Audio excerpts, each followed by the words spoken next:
হাসিনাকে দেশ ত্যাগ করার আগেও দলকানা প্রশাসনকে পিলারের খাম্বার সাথে ঝুলিয়ে রেখেছিল জনগণ। আমি সেই পরিণতির দিকে প্রশাসনকে খেয়াল করার অনুরোধ করতে চাই।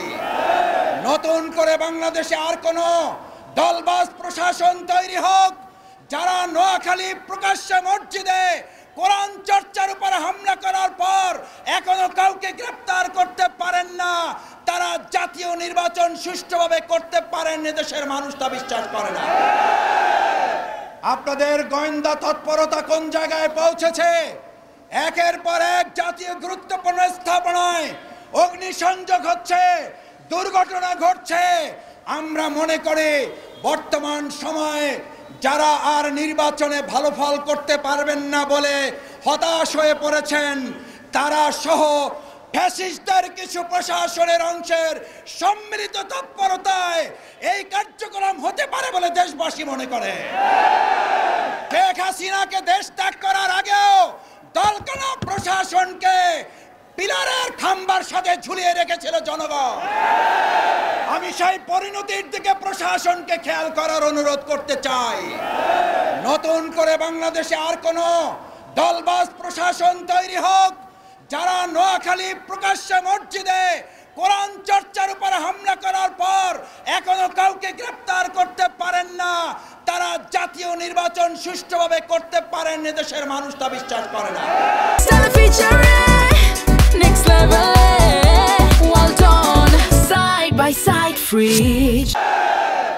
আপনাদের গোয়েন্দা তৎপরতা কোন জায়গায় পৌঁছেছে?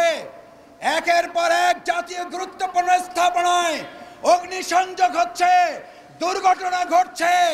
আমরা মনে করি বর্তমান সময়ে যারা আর নির্বাচনে ভালো ফল করতে পারবেন না বলে হতাশ হয়ে পড়েছেন, তারা সহ ফ্যাসিস্টদের কিছু প্রশাসনের অংশের সম্মিলিত তৎপরতায় এই কার্যক্রম হতে পারে বলে দেশবাসী মনে করে।